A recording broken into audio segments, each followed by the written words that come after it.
Baik, kita lanjutkan Bapak Ibu ya. Kita coba share ke slide berikutnya. Eee, apa sih modal investasi dalam usaha kita?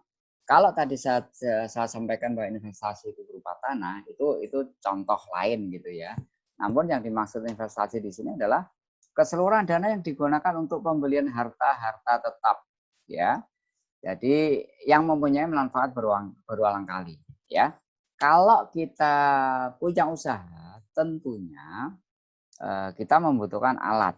Nah, alat ini investasi Bapak Ibu ya. Ambil contoh nih ya, kita apa, buka usaha catering misalkan ya. Nah, atau buka usaha warung misalkan, warung makan. Nah, di situ tentunya kita membutuhkan alat yang memang kita pakai untuk usaha ya. Satu misalkan kita beli meja kayu. Berapa? 4. Harganya berapa per mejanya? 150.000. Kemudian totalnya 600.000.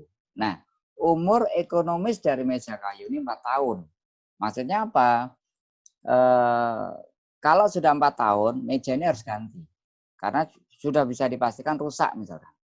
Nah, ini ada penyusutan Bapak Ibu. Cara ngitungnya bagaimana? Bahwa penyusutan dari pembelian meja kayu ini adalah karena harganya total ada 4 itu harganya 600, maka 600 itu dibagi 48. Loh, 48 itu dari mana, Pak? 48 itu dari 4 tahun. 48 apa? 48 bulan. Ya, sehingga per bulannya kita menyisihkan 12.500 untuk penyusutan meja kayu. Ya, karena asumsinya, anggapannya nanti setelah 4 tahun tuh meja ini rusak. Makanya ketika kita nanti beli lagi, ya, kita nggak keberatan Bapak Ibu, karena sudah ada uang yang dipakai untuk pembelian atau bahasa ininya apa ya? Pembelian itu apa itu ya?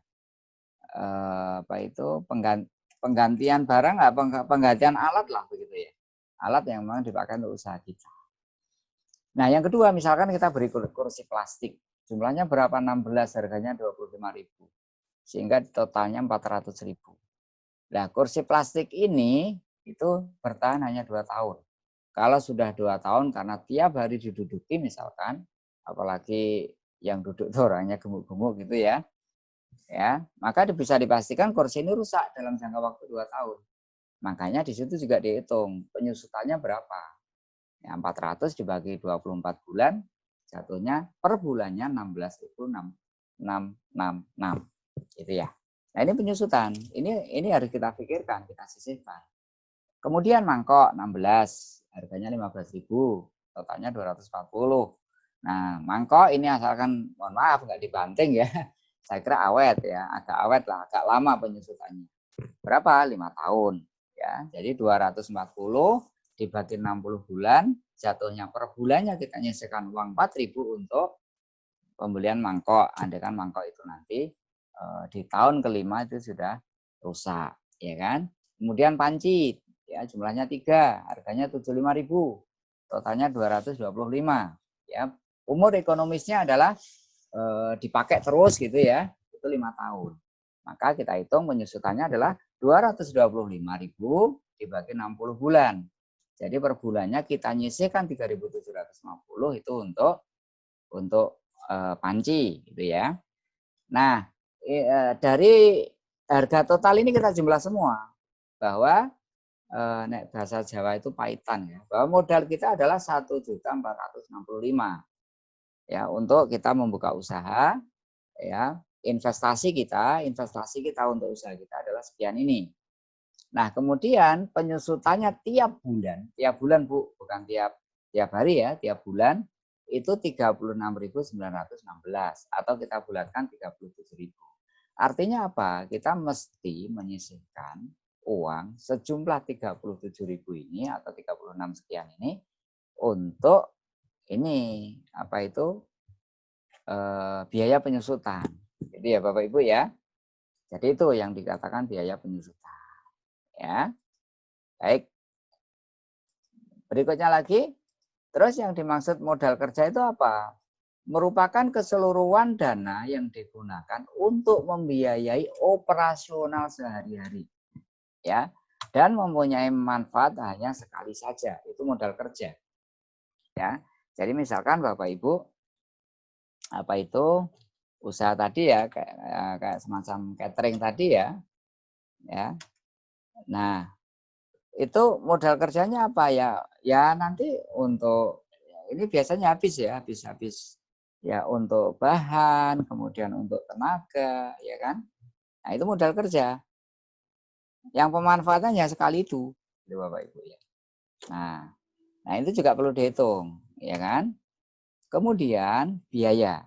Setiap pengeluaran yang tidak bisa dihindarkan, yang jumlahnya bisa kita duga sebelumnya, itu biaya. Ya,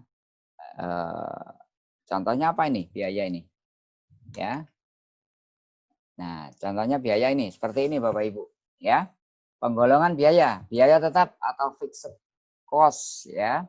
Seluruh biaya yang dikeluarkan jumlahnya tetap, tidak dipengaruhi oleh besar kecilnya jumlah produksi. Ya, itu biaya. Contoh nih, contoh. Ya, untuk gaji, ya kan?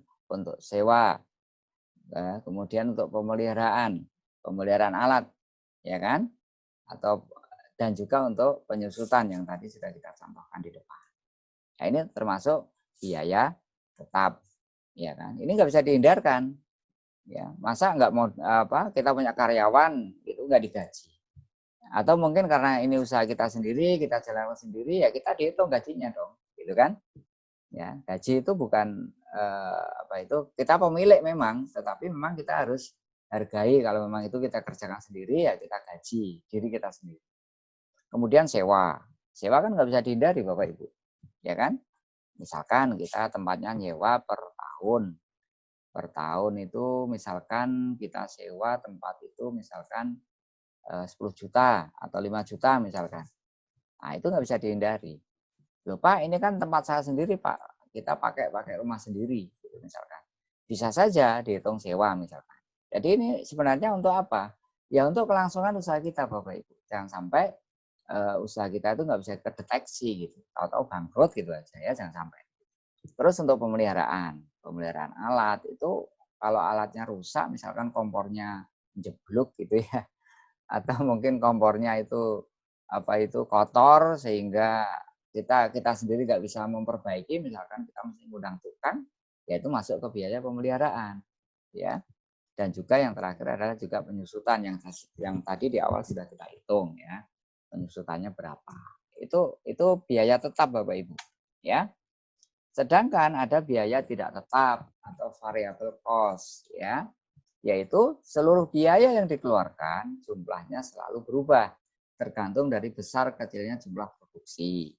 Contoh nih bahan baku. Nah, itu biaya biaya tidak tetap. Ya, kadang naik, kadang turun. Listrik ini terkait pemakaian, ya kan? Ya, kadang bulan ini listriknya misalkan bayarnya 300.000 atau mungkin 150.000. Bulan berikutnya 170, ya kan?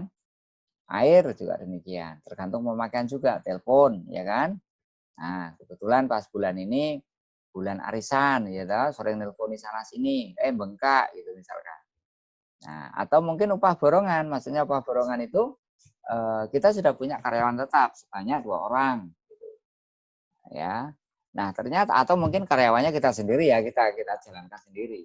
Nah, kebetulan, ya kan, kebetulan ada orderan banyak, gitu kan. Nah, karena orderan banyak, tenaga kita kurang, akhirnya kita ambil tenaga pocokan, Bapak Ibu. Ya, nah, ini upah borongan, ini pun juga termasuk biaya. Itu ya Bapak Ibu ya. Baik, sementara itu dulu Bapak Ibu. Kita lanjut nanti materi berikutnya nanti ya.